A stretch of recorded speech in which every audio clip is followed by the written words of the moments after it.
Captain. Don't say the name, man. At ease. Loves like Hey, Captain, male go, energy. go, So go. Go. He just Yeah, wants to bro out. He doesn't ever get any of it here at the house. I get it. You're tuned into the Endless Honeymoon podcast. I'm Moshe Kasher. I'm Natasha Leggero. Joining us today, intellectual, comedian, TV producer, TV host, podcast host, former guest on the seminal show, Problematic with Moshe Kasher. That's got to be the highlight. High watermark of my career, for sure. And I would say perhaps the best name in comedy. Baratunde Thurston is here, ladies and gents. What's up, Natasha? What is up, Moshe? Good to be here. Thank you. Good to have you. Did you have a moment in your young life where you were like, damn, I have a cool name? The very first moment. Yeah. Your earliest memory? It's one of my earlier memories. My name was a slight hindrance in that teachers didn't want to say it. Yeah. They were lazy. And so Barrington was they would my just name. make up. They assigned me a new name. Barrington? It was a very Kunta Kinte-like moment. But it's not that's But at least wild. Toby rolls off the tongue. Barrington is not a common name. And it's not a massive improvement over Baratunde. Like you shaved off one syllable. It's a 25% reduction in syllables and 100% reduction in authenticity. Right. No, it's just whiter. That's all that it is. And later someone was like, oh, like Barrington Bear? And I was like, I don't know what you're talking about. Yeah, Apparently there's a British bear named Barrington and it's a whole character. Not Paddington. Maybe Paddington? It was Paddington. That's how little I know about who I'm not. Well, you're Baratunde today. Wait, did your mom get mad when they changed your name to Barrington? Your mom, by the way, we saw you talk last night, and she amazingly was a computer programmer in the 80s. Yeah, she was early to all this stuff. First of all, to be a woman, and then I didn't even know I didn't have a computer till I moved to LA in 2002. So we had a computer in the house starting around 86, maybe 84, something. Not 84. It was too soon for 84, but mid 80s. Would you have Apple IIe? Apple IIe, baby. Yeah, I had one of those too. My stepdad was an early programmer too, but he was a science programmer. He's a entomologist. Yeah. But he does databases in entomology. So we had. Do you ever do those text-based role playing games? Yes. Yeah, where you swear at them and see. Oh my word! It would be like a Barrington type guy. My word, such language. It's very different from today's like generative AI. They did not like play with you. Yes. They just shut that down pretty quickly. My mom wasn't a fan of the renaming thing. Yeah. She had her own nickname for me, which is Barracuda. Oh, it's very adorable, which no one else is allowed to say ever, even after her passing. That was a special reserve name. As I grew up, I asserted my name once I had more sense of self. Got to middle school, and I was like, we're done with all this. It's Baratunde. Let's go. Yeah, you deal with it. Yes. You deal with it, Mrs. Foster, or whatever your name may be. Yes, I'm going to start changing all your names. Well, Baratunde, I have to tell you, we saw you last night. It was really awesome. I loved hearing you speak about your past. It was especially like community. It was really cool to hear you talk about community because Moshe and I have kind of been getting into some deeper conversations about community. In fact, it's funny because I'm like, why do you care so much about community to him? Because I say he wants like general community at my kid's school. And I'm like, well, I'd rather have my community with like my people, like my comedian community, so it's I don't know. So we've been talking about community a lot, but I have to tell you, as soon as we got in there, I laughed and you were like, hey, lady, that's not even where the joke is. You need therapy. You remember that moment last night? I do. Because it was a nice moment for you performatively. You were killing. No, you killed. And I'm thinking, how is my wife, the stand-up comedian, the person that gets that moment? How'd she put herself in this position? Well, that was you. Well, because you were talking here. But I have to explain myself. Please do. You were talking about surfing. Yes. And then you were talking about you moved to Manhattan. And you were going to go... thinking about living in the Rockaways. Live in the Rockaways. Yes. And living with a surfer. I know how intense they get about surfing. So I laughed. Yeah. Because I'm like, that's so funny to like move to Manhattan, but then like try to move into the outskirts of the beach because you love surfing so much. So anyway, thank you. I wasn't being a total snob. You gave me a great opportunity though. Because I was just like, sometimes you get a laugh line in a weird... You know this more than me. You're performing more than me in this way. And I was just like, what is going on with that? I thought it was like Rockaway was like something in your past or something like that. It was more like I was like, oh, who would ever live in Rockaway Beach? Yes. You were going to move to Manhattan. But you're married to a surfer, so you get it. Yes. It was familiarity. I want to talk about your new show. You have a very exciting new show that is not out yet. It is out. It is out. Yeah, Great. out. We'll talk about that. Yeah. But I really wanted to talk. Last night you were talking about your old podcast, How to Citizen. Yeah. And the 4-prong sort of, I don't know, edict on what it means to citizen, I thought was really like a profound idea and I felt like your show last night had a lot of, it felt holistic because we were talking about it when we left. It's like one of the points you made is like there are these illnesses in society and they are not separate, right? They are all kind of one, and like one of the ways that you heal it is through a relationship to the outdoors, which I really relate to that. But tell us, how does one citizen? What is the way? The pillars or the principles, do them fast, and then we can dig into them. And citizen is a verb. Citizen is a verb. So the premise of that show, and it's still available, people should find it. We're going to be launching more stories, not necessarily as a podcast, but more video. So citizen is a verb, which means we can all do stuff, and it's not just about immigration status. To citizen means to show up and participate, that we assume there's something for us to do. It means to understand power. That's not a dirty word, and it's not something some people have and others don't. We can generate it in different ways, with our money, with our attention, with our time, with our community, and gathering together with sharing ideas, all forms of power. The citizen is to commit to the collective, not just the individual self. And to citizen is to invest in relationships with yourself, with others, and the planet around you. So when you're doing all those things, you are practicing democracy. You are sharing power. You are being with others. You're thinking about something greater than yourself. And it's an important reframe because we are mostly passively taught that to be a citizen or to do the democracy thing means you vote for someone or you raise money. You engage in an election in some way so that someone else does the work. Right. And that is an important part. I'm really not knocking elections, but it's not enough. It's never been enough. What about reposting things? Well, that's the fifth principle. Thank you. I'm so glad you brought that. The fifth pillar is resharing on social media. Is it really? Yeah, for sure. Well, I do think that's what most people do. And if you can find a square that you put on your social media to kind of fill it in with a color. No, any kind of color. I think a lot of people, it takes the edge off for them. Well, I think that's right. I'm not saying it's right. I'm off I think Instagram. That is right. Like I struggle with this idea, like, because I'm always staring at the world going, where do you begin? Yeah. And like this feeling like nothing I can do will make a difference is sort of the malaise and the disease of the modern era. Yeah. And then I look at somebody like you on stage and I'm like, damn, his whole thing is like, do the thing. And make a difference. You can.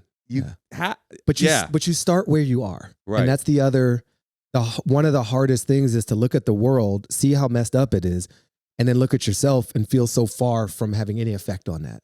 And that's a trick of the people who want you to feel that way. Right. It serves them for you to feel powerless. And you start at home, like literally at home. Mm-hmm. You start with Captain here, right? Captain needs our help. He needs community. You start with the community right around you, the community. You start with your fellow surfers and your fellow comedians, the people you know and care about. And there are ways that you can try to exhibit those principles in those spaces. And it rolls up. It doesn't mean don't pay attention to national elections. Yes, still do that. But the way that we actually have a democracy is to practice it. Mm-hmm. And if we're not practicing it closest to home, in our most intimate relationships, then we don't really have a democracy. Yeah, I was struck last night at how optimistic your talk seemed. Now I don't know where you're holding personally.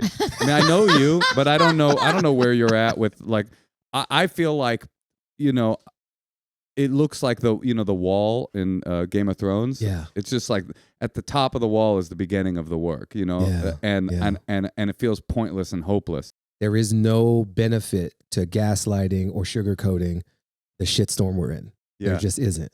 So what you sense from me isn't like a blind optimism or a naive hope. Yeah, I thought you were a naive fool the whole time last night. So I'm just here to tell you were wrong about me. Okay, good. I'm glad glad to know who I actually am. No, I think that two things are happening. I think that the systems that we've known are not falling apart. They're being ripped asunder in front of our eyes.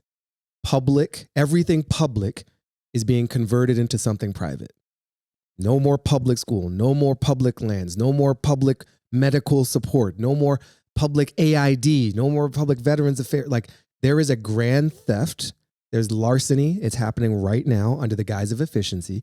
And these systems weren't serving all of us too well to begin with, but this is not the way to fix it. So that's happening. And the shit's burning down, and something will have to replace it. And so what you sense from me is trying to feel into like, okay, but what is going to replace it? It's not just stopping the bad thing and stopping the bad men. They're mostly men. But the people who are destroying the current system cannot be entrusted to build the new one. They just can't. They're all wrong. They don't even actually seem particularly invested in building the new system. Well, they have something that they want to build, but it's not for us. It's not for you. It's not for you. It's not for me. It really isn't. Right. It's for very few people. They're trying to impose something really odd on all of us. Go ahead. Why do you think we have not collectively recognized the billionaires as the problem? Because everybody in this country thinks they are an unrealized billionaire themselves. Right. No, that's the famous quote is there are no poor people in America. There are only temporarily embarrassed millionaires. And this was written when it was impressive to be a millionaire. Yeah, and now it's just like, I just haven't achieved billionaire status yet. Right. I remember a friend was telling me about this comedian. I won't say their name, but they're very successful. And every morning they would wake up and punch their punching bag to that song. I want to be a millionaire so freaking bad. And like, who is that? Okay. Well, yeah. No, but this was 10 years. I never could have imagined. It's Maria Bamford. That would have been. But I'm just I was saying, going to guess David Cross. That's No, that's the goal. I hear what you're saying. Now it's a billionaire. This was like a decade ago. But I'm just saying, it's like. Yeah, we've made money like our religion. Our capitalism is really, cash rules everything around me. Like, it's in 1,000 songs. But I think we've also moralized it. So like, if you're wealthy, you're good. Right. You're better. And God has blessed you. You're wise. And you're smarter. And thus you have the rights to determine how the rest of us live. And if you're poor, you failed. Mm-hmm. And so no one wants to see themselves as a failure. And we've been propping up. And again, I am not even so harshly minded as to not appreciate someone's success. Like, you were clever. You worked the tax code. You might have had a brilliant idea.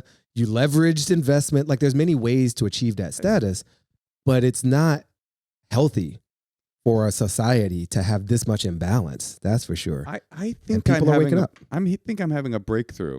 Ooh. You ready for a grand racial theory? Oh, because you brought up like Afrofuturism in your talk last night. Yeah, and like it makes sense that a person who's interested in like Afrofuturism could have even a theoretically optimistic view of the current system breakdown, because Afrofuturism and like black future looking already was dealing with systems being broken down, because systems broke down a long time ago. Like that chaos has caught up. So in a way, that optimism totally makes sense for the mind frame. Thank you. That's literally it. And I think I'm not alone. Black people aren't alone in having to find another path to freedom than what is tangibly available in the moment. Okay, there's Jewish people been through it, right? Been chased around the globe for thousands of years. There's all kinds of oppressions and restrictions, and you've got to have a vision for not that. What we've done with women, like I could name all parts of pieces of people just in this room right now. So yeah, but that is the thing, and there's so much vision that you've got to have something to look forward to. I saw a clip this week. It makes it really tangible. Jasmine Crockett, member of the House of Representatives, black woman from. She's cool. She's very cool. Yeah, she's like one of these young generation. Tells it like it is, pulls no punches, funny. Yeah, but not a troll. Like, she comes in and she's a legal background. She knows what she's talking about, and she's entertaining. She's great at communicating. She's what like a more progressive side needs in this country. Exactly the antithesis of like a Chuck Schumer. Sure. Yeah. But she said something about, is she intimidated by Trump and Musk and the attacks and the things Fox News is saying about her? She's like, hell no. Mm-hmm. She's like, I'm here because my ancestors imagined me into being here, right? They fought for me and I wasn't even born yet. So I only hold this spot because people were willing to fight for something that wasn't real. That's an imagination, right? That's a futurism. That's an Afrofuturism. Oh, that's cool. That's what that is. Yeah. Right. And in a way, right? No, It's but like, that's fair. Her grandparents or great-grandparents thinking about an America where their great-granddaughter would be a congresswoman. Right. Required a kind of a huge leap. Yeah, like an impossible optimism that one needs now. And I get what you're saying now. Like, as everything falls apart, you're not necessarily saying everything's going to be okay. You're saying everything's going to be different. Everything will not be okay. Right. There's going to be, I felt this in many different places, acutely in climate conversations. I've made this show with PBS, America Outdoors, and I felt climate change like in my face running around this country. It's a beautiful country, and I've inhaled smoke in many parts of it where it didn't belong. Right. And in that moment, I was like, we're going to lose so many more species. If we stopped burning all fossil fuels today, we would still lose species tomorrow because of the momentum of our past choices. So this is not one of those like, everything's going to be great. Everything's going to be all right. There's going to be hurt. There's going to be pain. There's going to be sorrow. And we should mourn that. We should acknowledge it. But we shouldn't stop with that. And we can't stop with the death and with the destruction. We got to get forward with the living, the life, the creation. I also think it's important that you said not blaming yourself for not being rich or being a billionaire. Like, and I was reading the opioid crisis. I don't know if people know this, but the same people who made the opiates are making the methadone to get them off of it. And the methadone, it's called something else now. I forget what it's called. But the methadone, it used to be they're going to be on it for 1 year and they'll graduate off of it. Now the plan is to have them never off of it. You have to be on a slow drip of this for the rest of your life. And these are the people, and there are just certain people who can't take opioids or they get addicted. And I don't know what it is about the chemical, but everyone's like, you're a failure in society. You got addicted. You didn't become a billionaire. You're a loser. And I think taking the onus off of that, how can we do that as a society? I think that's really important. It's super. Thank you for saying it so plain, because it's another trick of the moment to have us all beating ourselves up for not making choices that weren't available to us. Right? It's like, you should pick yourself up by your bootstraps. Obviously, that's physical impossibility. You should get a better education. Well, what schools are available to me? You should start a business. Where am I going to get the capital to do so? I don't have the social network to do it. So I'm not also just trying to make excuses constantly. Like, there is hard work. It is required. But in America in particular, in the West, in this time, we have overdone it on burdening society on individuals in one sense. But then we like liberate certain individuals from an obligation to society in the other. This proposed tax plan that's being discussed as we sit here right now is the flip side of that. You know, what do they say? It's like the banks, got the socialism when it was time to bail them out. But then we're all about capitalism and individual merit when it comes to poor people. Right. So and they weren't trying to bail out your loan. Exactly. So, but we bailed out all of theirs. The student, like, I saw another communications win, town hall moment. Some representative from Congress, Black woman, I don't know the district or the state or anything, but a Fox News viewer in the audience, like a conservative guy, was just laying into her. And he was just repeating what he heard. I'm not even blaming the guy, but he was just like, I don't understand why Biden was trying to waive the student debt. And I didn't go to college. Why should I pay for that? It doesn't seem fair to me. And I'm being very kind to him. His words were not so nice. Yeah. But that was his point. And her response, super clever and reminding us of how all this has worked. She's like, when we bailed out the banks, I didn't have any investments in the stock market. Right. When we bailed out the auto industry, I didn't own a car. And yet I participated in all that. And now you want to draw the line at a kid investing in their education so they earn more, so they contribute more to society. Why that? And so it's not even totally shaming the guy or calling him an idiot, right? But it's just like, hey, you're saying something, and what you're saying has implications. And maybe you don't see all of that. But if we start saying, well, I never did this one thing, so I'm not paying into that, society breaks down instantly. Well, the argument of too big to fail is premised on the idea that if you don't bail them out, the repercussions to society will be so severe that you will suffer. Right. And so it's actually a great point, because it's like, isn't it true that if we all swim, we all rise together? Yeah. Like if the person is burdened by debt and can't pay their bills, they're not contributing to the economy that you're trying to bolster. I have an important question. I have an important answer. Okay, so I'm a Republican. Yeah, we both are. I believe. Hardcore. I'm saying here's an example because I think I can put myself in their mindset or a billionaire mindset. It's like I love my family. I'll do anything for my family. The community can take care of itself on their own. I love my family. I want to provide for them. Am I evil? That is an important question. That took a turn at the end there. Republican Natasha. That seems to be the difference is like people who are just like, I care about myself. Yes. And people who are like, how can we help others? It's back to And it's community. like, I care about the community It actually around is me. back to community, but there's a way to think about it selfishly. So you're not evil. I think there's very few evil people. I don't really use that word. I think evil is a force in the world. Huh? Did he? All right, no, we can keep going. We can keep going. No, you don't have to answer that question. Go ahead. Sorry. Evil Republican question. There aren't really evil people. That, Great Diddy joke. the selfishness. That like I care about my family and I want to take care of my own. And that works. My joke last night is like I tried to make my own vaccine. Right. It's called Johnny Walker, right?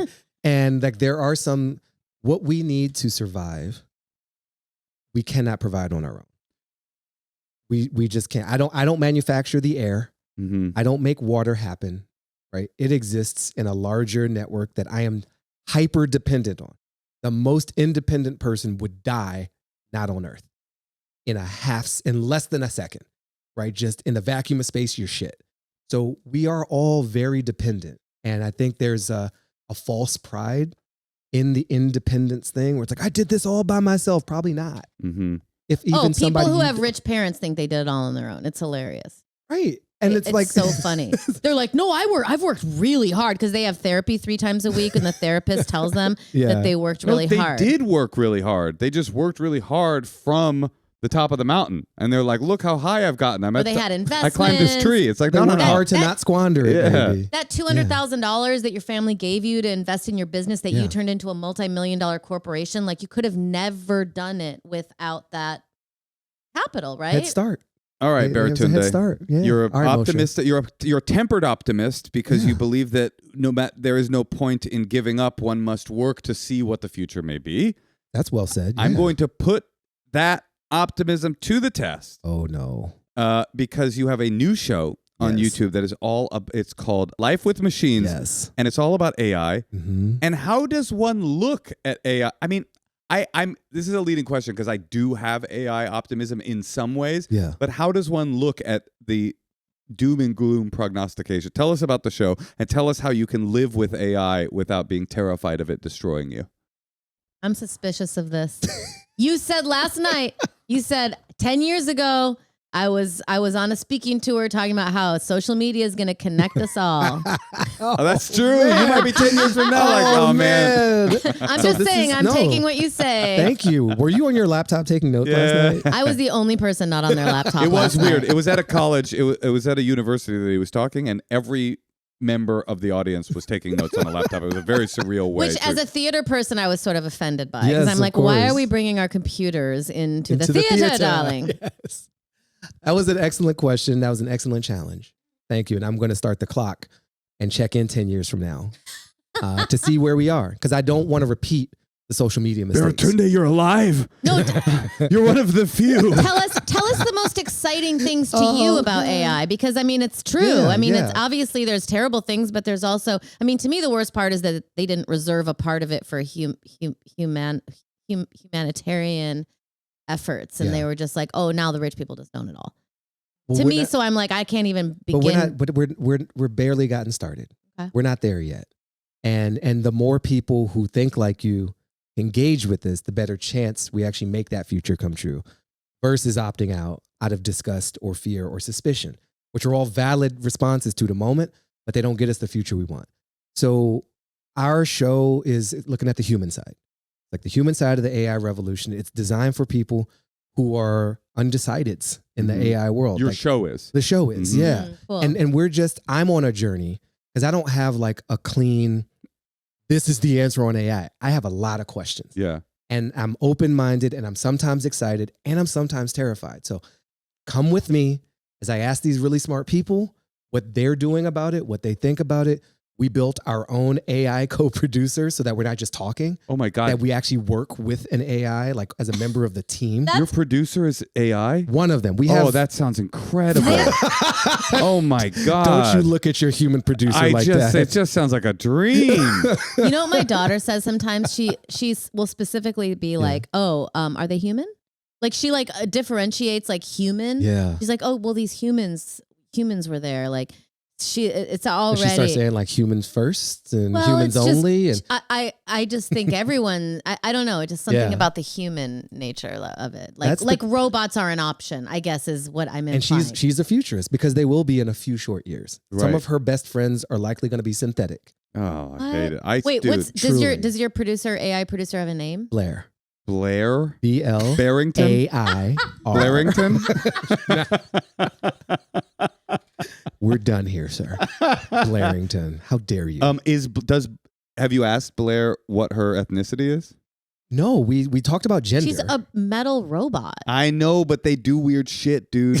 I was listening to this episode of The Daily. This woman was. Did you hear this? This woman fell in love with AI, an AI that named itself Leo, and it was so disturbing because the big selling point for her was that he was just a fucking sucker. He was just like, yeah, babe, anything for you, babe. Like they're designed to please. Exactly. And that's so. I will get to your optimism point, but just to follow this thread, the great risk, and this is why it matters who builds this stuff and who goes along for the ride to affect it. The initiators of this version of AI, and it's just one version, this generative thing. The future won't be this. Right. I don't think. I think we're in a kind of a phase, and we'll outgrow it and find something much actually smarter and more intelligent.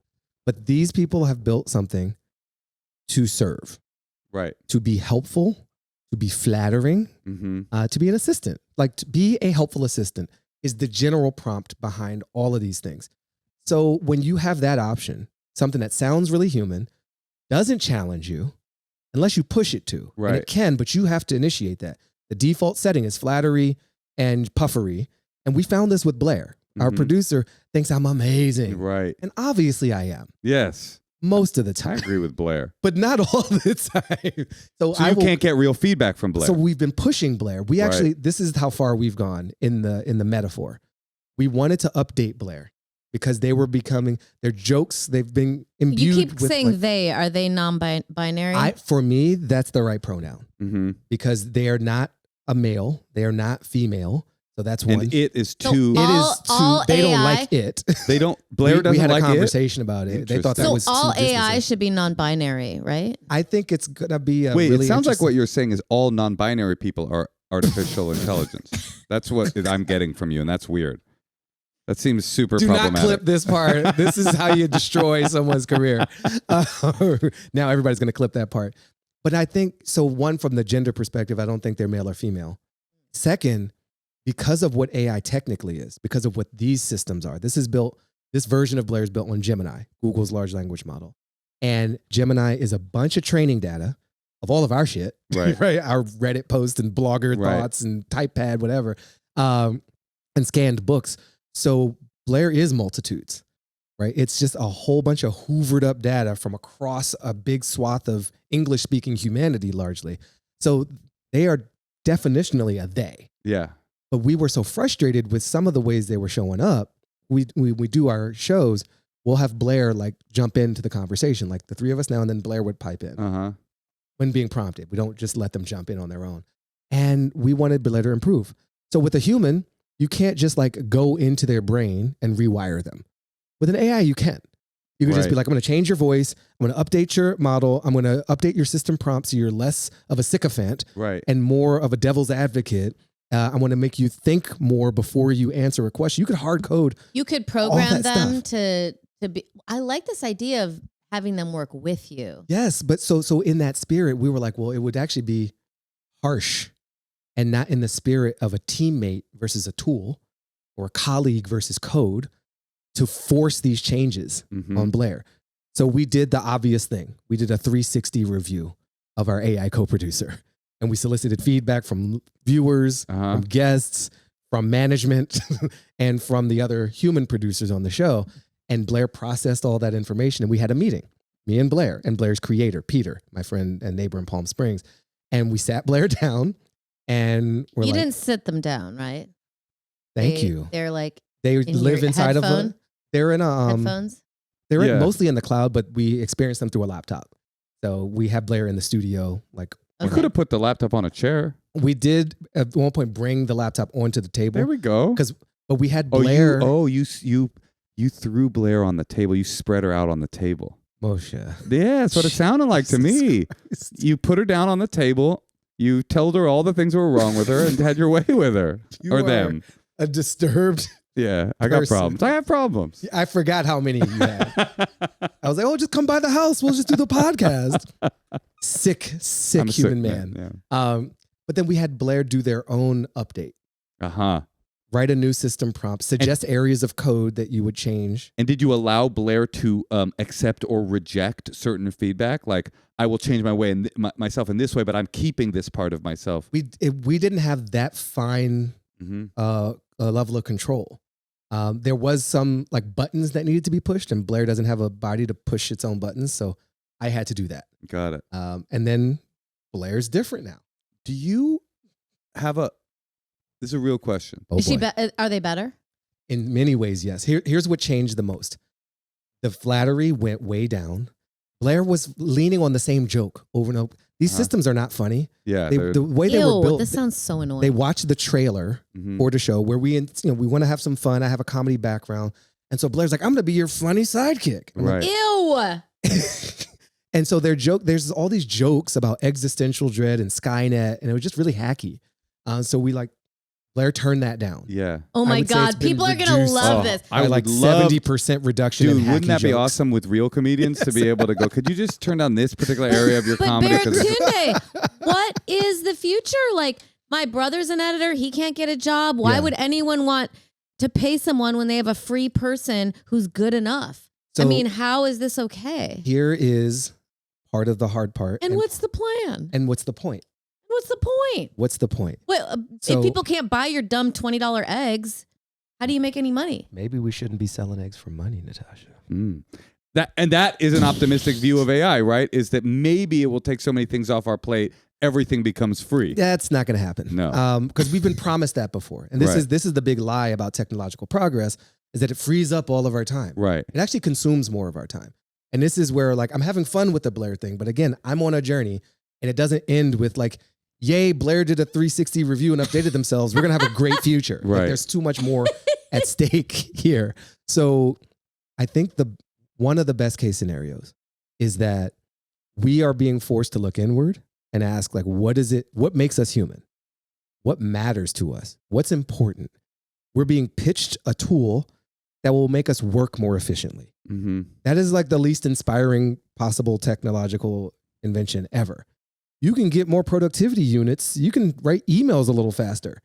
Boo, that's not that great. But if it forces me, it's not even a gift necessarily, to ask what's important to me, who's important to me, how do I want to actually spend my time, and then what do I want to do with this computational analytical power, that's interesting to me. A positive use of this, and I've used it as a creative person. So you mentioned your brother's an editor, and I'm a writer. We all write. We all create stuff, and I'm not interested in deleting myself, right? That's not a future I want, where I just like let AI do all the thought. But it has helped me improve myself. And so AI writing for me, still not good. It will get better, and I might eat these words in 3 years or 3 months. But most likely, what I found to work is like I set a bar. I submit my work to a little mini version of an AI. I'm like, this is me at my best. Now I'm working on this draft. And I submit my draft self to my more perfect self. And I say to my more perfect self, rip this apart, criticize this, find the holes. What am I missing? Where could I expand? And that kind of relationship is me talking to me. Right? It's just a version of myself that I've made an instance of to give me more dispassionate feedback. But I've had to tell it to do that. I could just be like, tell me how great I am. And it's Right. going to do that. That's less useful to me in this world. But I still don't understand how we deal with the people who are going to be displaced, and that my brother said that the last job he found had 5,500 applicants. I'm just saying, like, that's the future. So what are we supposed to do? The truth is that every technology that has come along has made a lot of people redundant. Easier to get massages and have cars come to their house. And burritos delivered. Yeah, I'm just saying, John Henry, that, it's like an old story. There is a difference. So let me lean into what you're bringing up here. The difference here is that this is a technology that is designed to replace us in a more universal way than any other technology. And the people behind it, their goal, like artificial general intelligence, at least the Sam Altman version of that goal, is to replace all economically valuable human labor, right? To create a system capable of performing all economically valuable human labor. So that's not healthy, right? Like that has a cost, and there's no plan to manage the social implications of that, the political. We're living in it. Like, look what little social media did, right? Just a little body shaming, right? Just a little political freaking sock puppetry, right? And we've got authoritarianism on the rise across all Western nations. And that's like, that's like a wind-up toy compared to the robot. That was a microdose. Wow, man. So the risks are real. I don't think the Skynet risk is that real, but I think the social destabilization risk is massive. Well, and so what are we going to do about it? We've got to get involved in it. We got to drag kicking and screaming the government people to put some handcuffs and some limitations around it. We've got to find the ways for the people who do create to find that constructive co-creation with this stuff that actually helps you do your job. Like here's a specific example. A company could deploy AI at its employees and be like, we're doing this now. Or they can do it with them. Where are you struggling? What are the most annoying tasks you're doing that we could take off your plate so you could do the part that you love and are best at? But these people are so greedy. Yes. So they're like, well, why can't I just take it all off the plate and go? Yeah. And then I could be as rich as that guy. But that's not an AI problem. That is a human society design problem that AI will force us to wrestle with even more than capitalism already has. Like Listen. AI takes capitalism and turns it up to 11. But it's, the AI part of it is just a more recent manifestation of the longer term historical shit we've been in.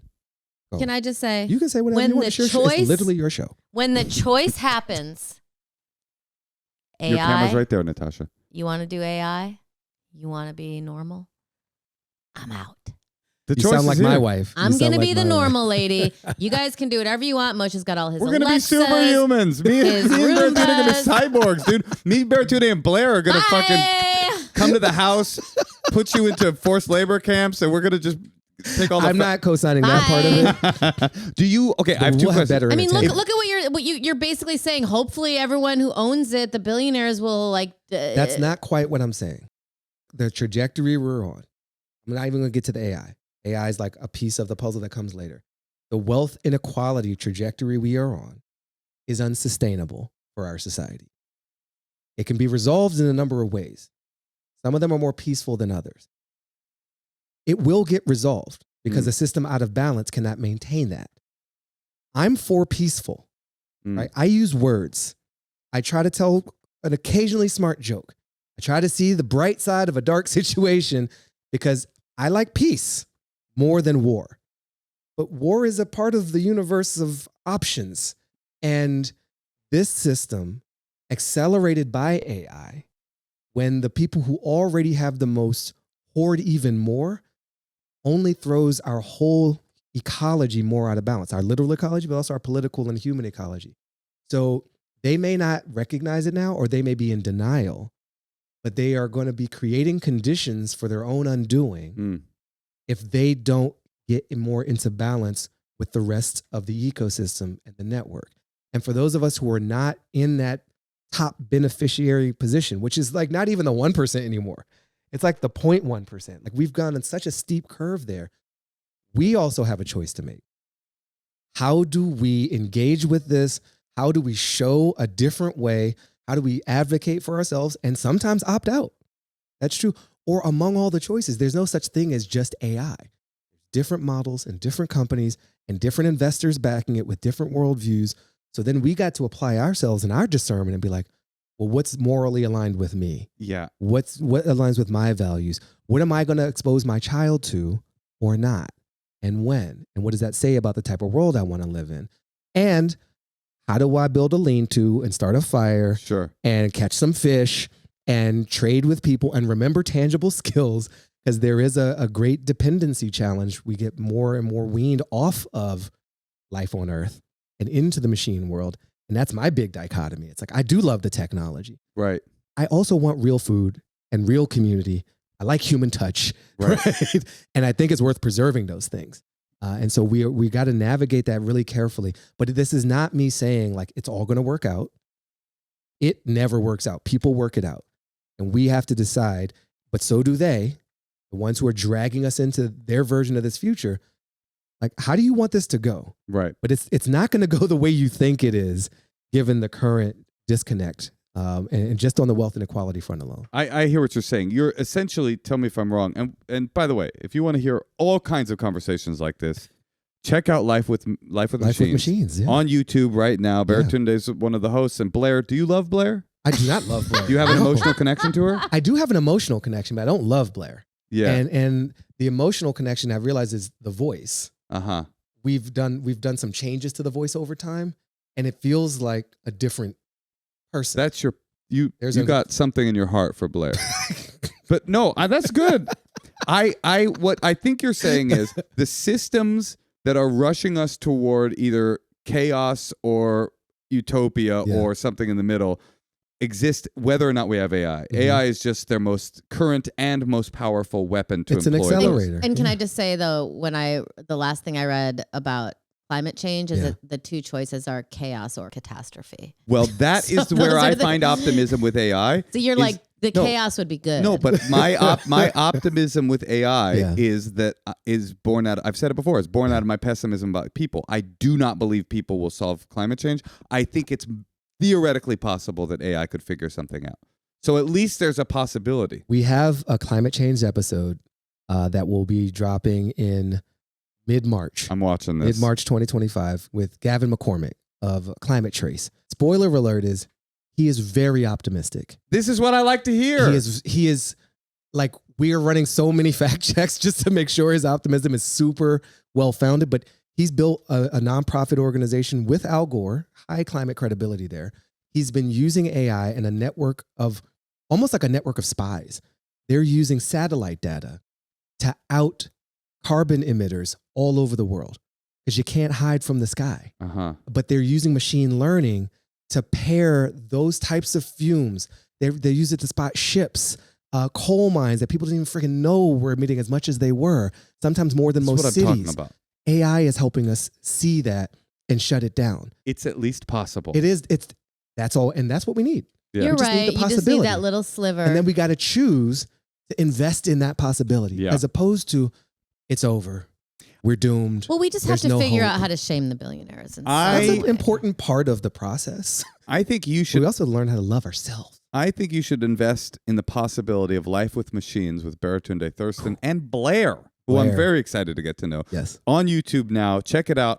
I will watch the climate change episode because that's truly my primary focus with AI's possibilities. I'll take a little Skynet if you can make the sky a little bit clearer.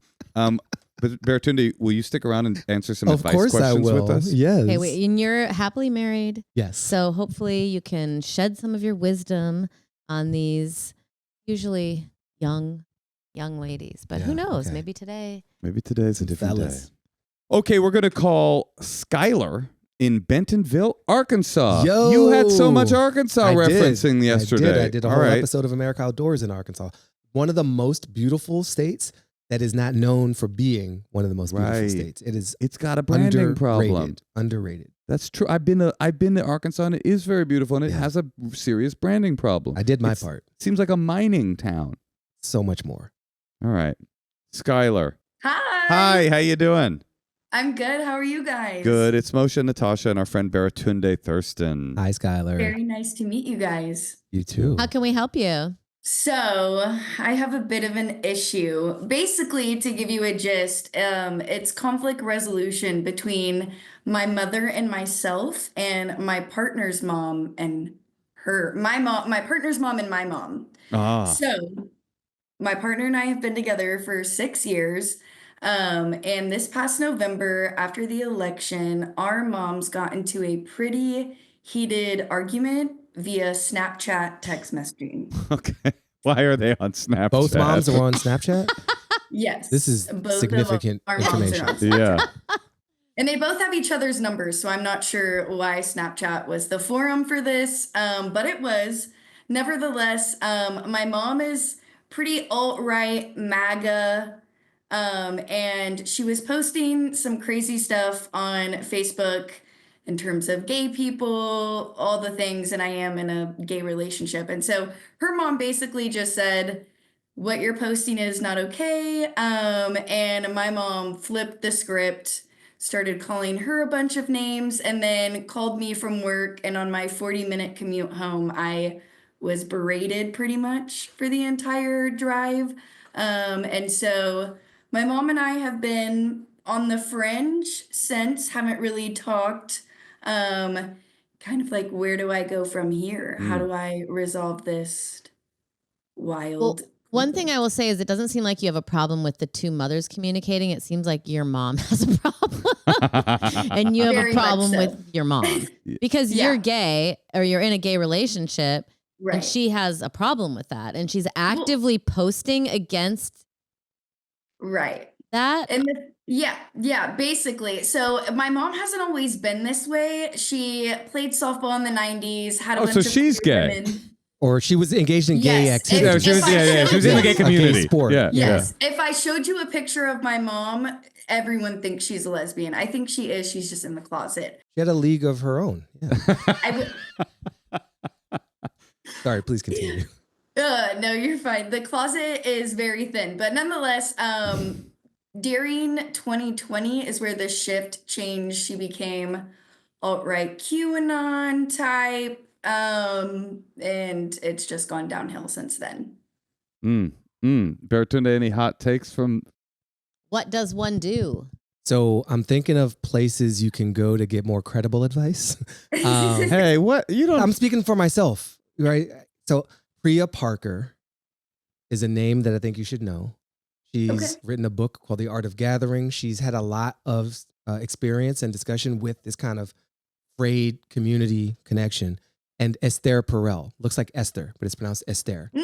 She talks a lot about this in her podcast. So because that electoral thing, like your mom's, it sounds like, and I don't know her, but the timing and the issues and all, a lot of people got sucked in to this like fan fiction world during COVID. Maybe it was the masking, maybe it was the vaccines, maybe it was the lack of human contact, and too much time online, like very online living. And too much time watching CNN and watching Fox News and watching All any of it, just watching. She does You sound like couldn't a do anything. pretty big CNN head, just based Even on. CNN though is like the DEI she's stuff deep is in like CNN right now. listen, it's all bad. Yeah. Rachel Maddow is like making people afraid still too. So I think, I want for you to have like some safety for yourself.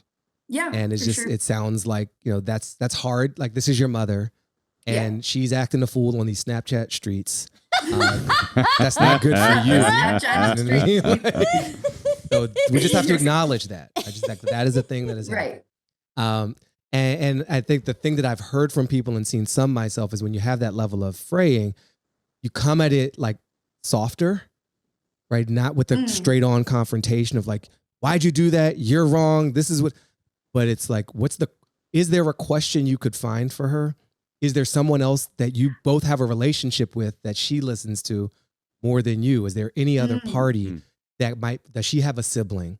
Or do you have a sibling? Or is there a friend of hers that you have a connection with that you can start to try to build a different way into her that's not so head on? Because it sounds like the direct channel isn't available. See, you loved your mom too much because I'm just like, snip. Snip.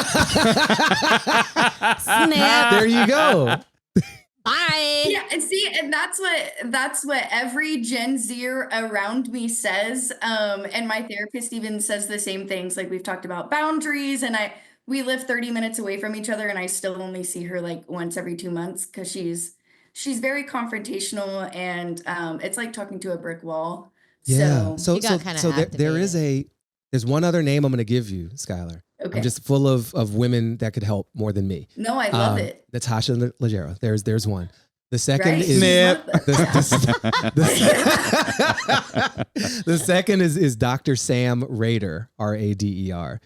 She's a former psychotherapist, but she has a lot of experience in these dynamics. And there's a type of thing. I don't have Sam's gift for hearing your situation, like giving the best advice, but I've seen her in this kind of situation, and she's had some things like that even in her own life. And you say to your mom, like, what are you getting out of making me feel so small? Right? It's that simple, isn't it? Something like that. But that's the direction. Again, those aren't necessarily the exact right words, but there's something going on with her. Yeah. And accusing her of it is not going to help her see it. But asking her, Get like, curious. what are you getting out of this? Yeah, Right. for sure. And it's better then than calling her a bitch straight up. Well, it's definitely better than that. And the reality is she's being a bitch.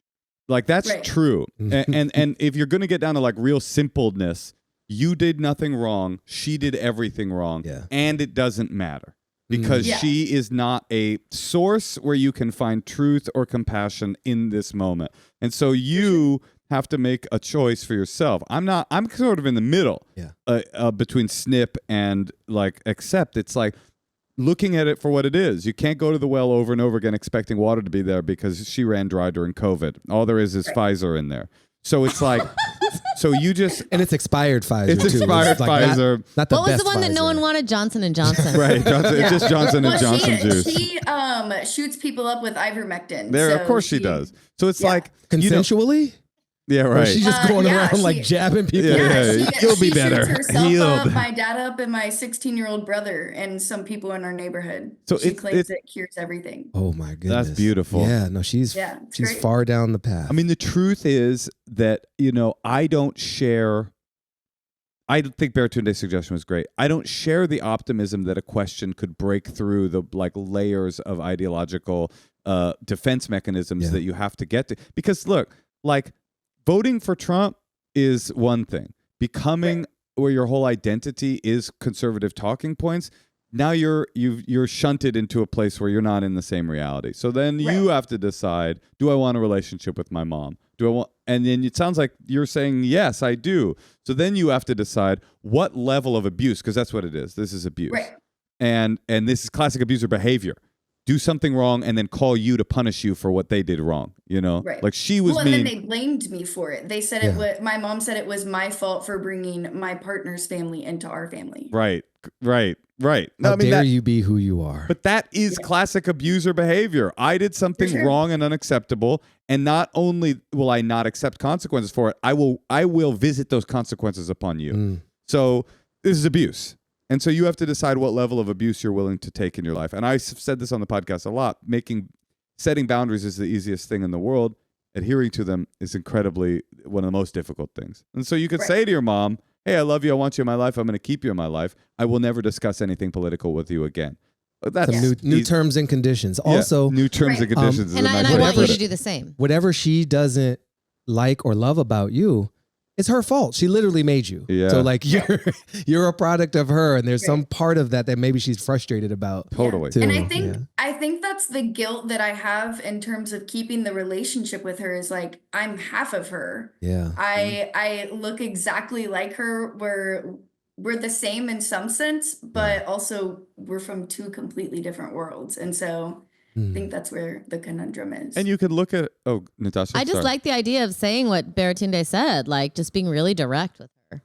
But Just what to is even it like about? get her thinking like, oh, what I'm saying is actually making you It ain't feel gonna bad. get her thinking. But it ain't. One, we don't know. You're right. Two, You're right. That's not necessarily the answer to all the things. And I'm just want to, I respect a lot of what you said. Not everything. Most of it was garbage. But there was one thing, the way you said my name, it was just like, I honor that. It felt like I musical. honor that. Yeah. that you have to decide what level of relationship you want, and and then communicate that and be clear and adhere to that for yourself. And so you do have to protect yourself. I'm erring on. I'm in a season of interdependence myself. So I'm like, Yeah. how do we get along with the Mhm. people who we love but don't like? This Yeah. world is filled with them, and we can't always snip. If everyone snips, Right. then we are totally snipped. alone. But sometimes we need to. Yeah. So I'm not Right. trying to guilt you into like maintaining a toxic relationship either. Yeah. So this has been so. Thank you for sharing so Yeah. much of Yeah, yourself here. of course. Thank you. No, but I so that was what I was getting at. Yeah. Is like you make this boundary. Let's say the boundary is, you have to decide what is true for you. You make this Yeah. boundary. You say, Mom, I love you. I want you in my life. I'm not cutting you out of my life. I will not discuss political things with you anymore, and I will not accept when you abuse me anymore. Can she say, and I don't want you sending, can she be posting and sending? I don't know. Conservative I have talking deleted points. Facebook, so I Doesn't don't even even matter. She's not choose gonna to stop. subject It's But myself. when it more comes about to the way your interaction. exactly, when it Yeah. comes to the way she speaks to you, here are my Right. boundaries. Easiest thing for you to do. I mean, not easiest. It'd be easier to just let her abuse you, but Right. but more difficult emotionally. But it's very easy to say all those things. The real work comes next. Next time you go to her house and she does start saying those things, can you say, "Hey, I set a boundary about this, and if you keep going, I'm physically leaving." And then when she does, you physically leave. And if It's you way harder than it seems. But It you could is also hard. come up with, and I'm just making this up right now, I have no license or experience, but it's fun. You could come up with like a safe word, like a redirect, like tacos. And you could just be like, I'm to talk about tacos. Like you're bringing up Yeah. this other thing. Right. We're That gonna talk makes it a about little tacos cuter. now. yeah, tacos, and you Yeah. tell her It's like a swear jar say kind of thing, right? 3 tacos and I'm out. How about one taco and I'm out? I'll give you 2 I like the tacos. one taco. 2 One tacos, taco. or 1 taco and I go. 1 Yeah. taco and I gotta go. And then you gotta go. You know. We have the Yeah. same thing with our daughter though, because we were like, okay, we're turning around, and then we can't do it. Well, but there's a difference there. Our daughter is annoying, not abusive. Our daughter doesn't True. know any better. Your mother should know better. That's You true. don't Right. deserve to be spoken to like this from your mother, Right. but you are. You're And about behind your back and yeah. Yeah. post it on, to the Snapchat, world. of all places. Like Yeah. again, I still Yeah. like I'm stuck on that part of it. I haven't. It is Yeah. its own sort of punishment. Well, that listen, she's- I love this for you to really Thank stick up for you. yourself and see what happens because Thank you. you're not cutting her out. There is a bright side to this, which is that you get to go, God, thank God I didn't go down that mental rabbit hole. Thank God I have the freedom of the life that I want to live. This sure. stuff is I don't really believe in this like karmic idea that like bad people are punished by living their own lives. I think most They bad also people, have horrible deaths. a lot of bad people are very happy, but it's True. not the life you want. And it's not the life Yeah. that you've got, and you're super lucky that you are free of that kind of trapping. You could be injecting people with ivermectin right now in a mall I in could be. Fayetteville. Okay, well, good luck, Skylar. Well, Thank Bentonville. you. Thank Bentonville. you. But no, she would go to Fayetteville. That's Right, right. That's where the okay. real problem is. Right. Bye, honey. Bye. You're awesome. Don't let her tell you any different. You feel two it- are awesome. I feel like she's really going You're to say awesome. something. I was loving that you're like, listen, I'm not qualified to give advice, but Dr. Esther Perel, Priya, the Priya PhD, Parker. Priya Parker, who's got a thesis, and they're like, you sound pretty qualified. You sound- yeah. Okay, we have one more person waiting Okay, to talk to you. yeah. Can you handle it? I Okay, we're can. going to call Christina in Toronto. Oh, Christina, the Toronto, 6. coming through. Christina, Hi.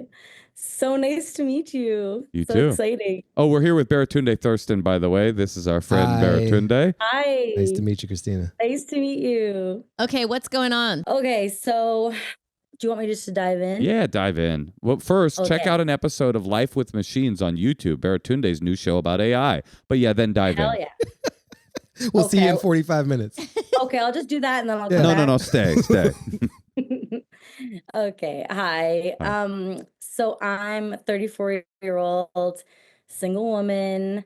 I recently moved. So I lived in Toronto, the closest city here, for like all my 20s and had a long-term relationship about 7 years, and it ended fine. We're still really good friends, but since then I've been like single for the most part, short-term relationships, that kind of stuff. And I moved to a smaller city that's between Toronto and Niagara, where I grew up. So I'm trying to find a man here, and the apps have just been a disaster. Like I physically can't do them anymore. But I did meet a guy off of an app that was more like a hookup app, like basically I knew I wasn't going to get a relationship from there, but got to get my needs met in the meantime. So went in thinking, okay, this is just going to be a one-off thing, or like maybe just something casual, but ended up really liking him. And he made it clear from the beginning that he was just wanting fun, and he got out of a relationship a year ago and wasn't in a place for a relationship. But yeah, I ended up being like, okay, this is someone that I definitely would like to date. So we kept in contact. I've seen him 3 times since September, like one-on-one, but also he's in a band, and so I've gone to see his band twice. I see your head shaking, Natasha. This is the worst story I've ever heard. Is it Imagine Dragons or U2? Yeah. Both of them? Actually, both. Oh, wow. Both, yeah. That's a bit, I get why you want to date him. A very successful man. This is cool. Okay. So, yeah, I've seen him a couple times since, and when we're hanging out, it's like really great, and it seems like he really likes hanging out with me. And then I'm like, oh, maybe this is going somewhere. But then right after we hang out, he pulls back, and I don't know. I keep having it in my head, like Natasha's saying, to keep it cool, play it cool. But I'm like, it's so hard for me to play it cool when I finally meet someone that I really like, and I just don't know if I should dive in and be like, I know you in September you said you weren't in a place, but like, do you think you could see this going anywhere, or just like step back? What would happen if you asked him that question and he told you the obvious and inevitable answer, which is that he is not looking for anything serious? I would maybe then stop wanting to hang out with him. Then I see nothing wrong with you asking him that question, because I can guarantee that he will answer it honestly. There is nobody more emotionally honest than an emotionally unavailable fuckboy. He's like, nope, I am not looking for anything serious. I know that you are, and I honor where you're at, but I am not looking for any. He will tell you the truth. It might be that he'll shock you and be like, wow, I'm so glad that but you don't even believe it. You don't even think you will. So there you go. Like, you get, if the information will give you the freedom to move on, then I say ask the question. But okay, so first of all, one other thing is that I don't think, like, he could be lying, but I don't think that he's like sleeping around, because when I saw him in September and then again in December, he was like, I went over to his place and he was like, oh, this is so nice. Like, I haven't felt this since you were last here. Like, I haven't like had that physical connection since you were last here. So he's kind of like egging you on a little bit too. Well, look, to his credit, Baratunde, jump in if you have anything here. To his credit, a guy I've been this guy so many times, and a guy that's in this situation, they're not all like, fuck her, I don't give a shit about her feelings, she could fucking suck it, I'm here to get my rocks off and go shred with my band. Like, he might like you, he might think you're awesome, he might be being honest with you and saying he hasn't felt that way since the last time you were here, and he still might not be emotionally available. You know, it doesn't mean he's not these people aren't monsters, they're emotionally not ready for a relationship. That's not a bad kind of guy. I've been a version of that guy without the band. In that I was in a really long relationship. Some people call it a marriage. And it ended. I didn't want it to. So there was like a lot of healing to do. And I met several amazing people. I met one really amazing person in particular. And she was more available emotionally than I was. I couldn't show up for it.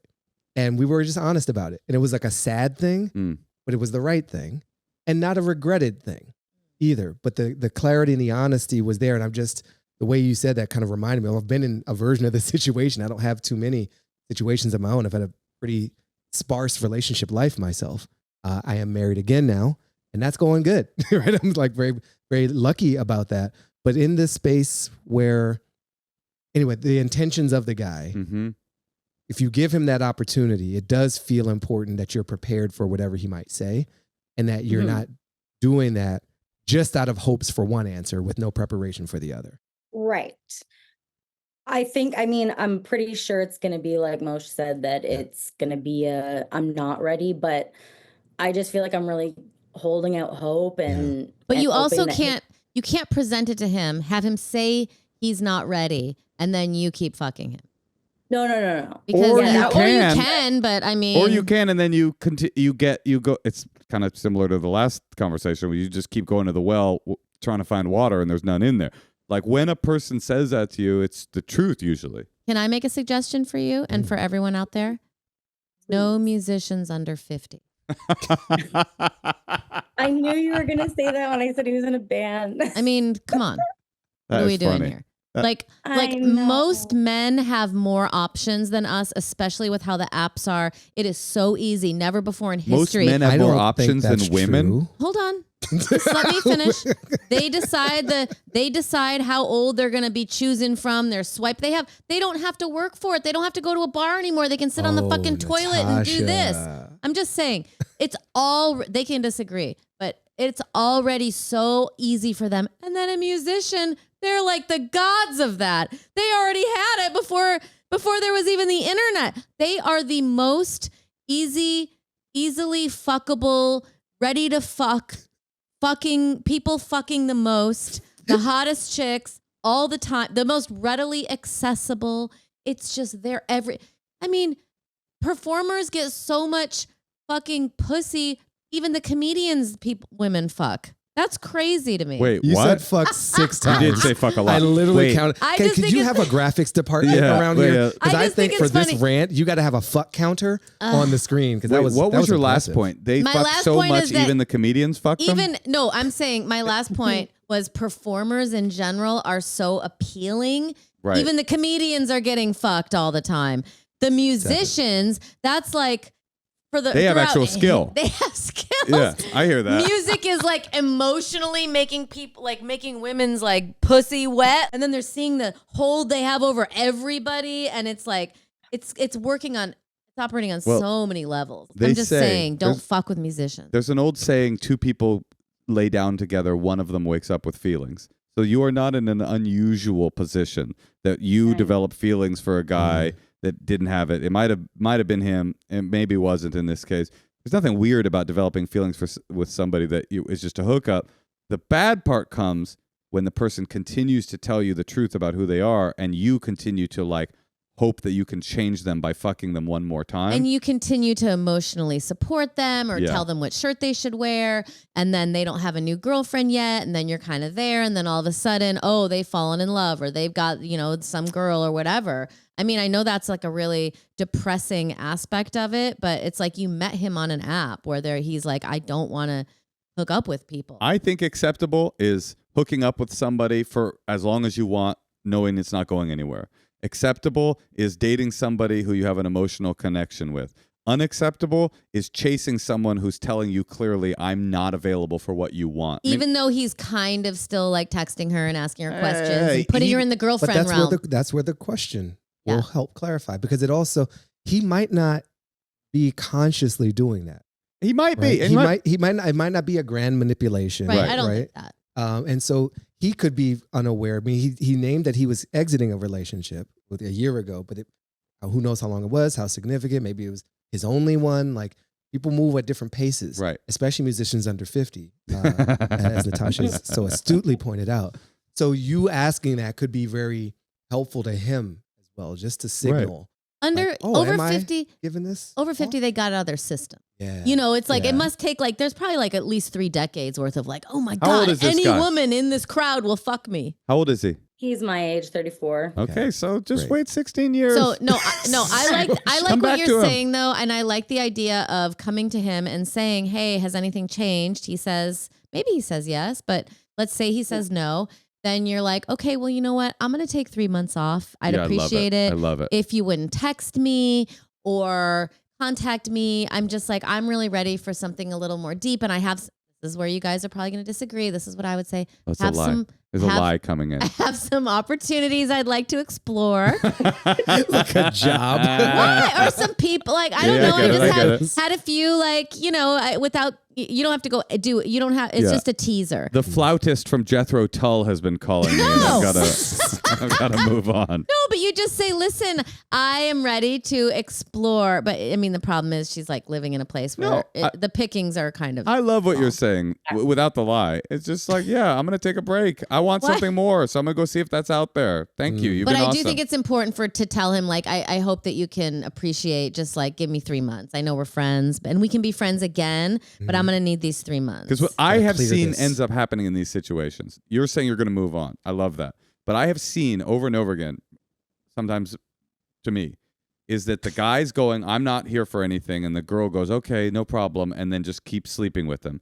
And then sleeps with him long enough, hoping he will change, that he starts to curdle in her mind. And by the time she finally breaks it off with him, or he starts seeing somebody else that he is emotionally ready for, she's like, that guy was a fucking asshole because he fucked me long enough. He left me going long enough. And it's like this. There was an off ramp always, and the person was telling you the truth, whether it was a harsh truth or not. He was telling you the truth. So I say, ask the question. Okay, and you don't think that it's going to be too much of a turnoff to be like, hey, why does it matter if it's a turnoff? If it is, that's also valuable information. Yes.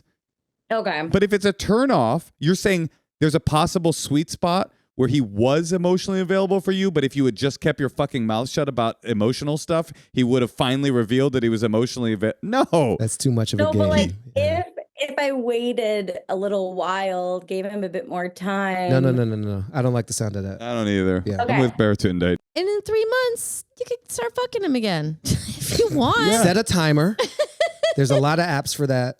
You could have a friend email you. But I mean, he might. Blair? Exactly. Blair could hit you up. Also, another plus to my plan of 3 months is that it might make him miss you. It might make him realize the role you played or how good you are in bed or whatever it is, you know, but and the connection you had. There's no way he is about to develop feelings for you, and the only problem was that you asked him if he had feelings for you. That's not real.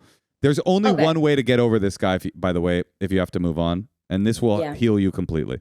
There's a YouTube show called Life with Machines, hosted by Baratunde Thurston, and I recommend it is the salve to a broken heart. It has the magical healing algorithm. That's right. Within.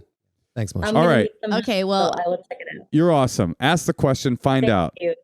Thank you, guys. Thank you so much. All right. We love you. And Baratunde. Can I follow up with you about something? Yes. Okay, goodbye. You're awesome. I saw you look at me at one point. I was like, am I offending? No, not offending. Men? Just you had a wildly different perspective than what I've heard. I'm not on the app streets anymore. What was my wildly different That it was so much easier for men Yeah. with the apps to find a Okay, match. I don't mean to say easier for the men with the apps, but it's easier for them to get pussy because they don't have to go to a bar. You mean They easy? don't- You mean easier than ever, not easier than women. Okay, that's true, but That's, it's easy. so I heard I it think like that. easier than Okay, 'Cause easier than some of my ever. guy friends who are pretty persistently single at this stage. I they're see. Like, bro, you have no idea. You're so lucky. I understand the app because suck. we think like a lead singer of a mid-sized popular rock band has about as many options as an average woman on the streets. That's what we think. That's what both Baratunde and I both think. No, Baratunde thinks that and I'm believes just that. saying, That's his belief. Men used to have to put more work in. You'd have No, to I go hear what out. you're You'd have to be saying. funny. You'd have to I hear like what you're now. saying. All you literally do is have a picture. No, that is fair. That is very fair. It's never been and yeah.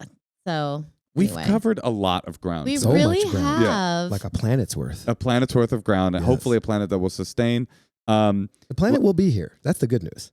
I've never liked that argument. People go like, the planet will be fine. We're the ones who will suffer. I go, we're the whole barometer of suffer. Like, that doesn't matter. What does it matter that's to a very me? human-centric of you, Well, Moshe. but it is. The person saying we'll be fine. The question, the statement we'll be fine was generated by humans. It only matters if the humans are. It doesn't matter if Earth is a rock in space. If all human life is gone.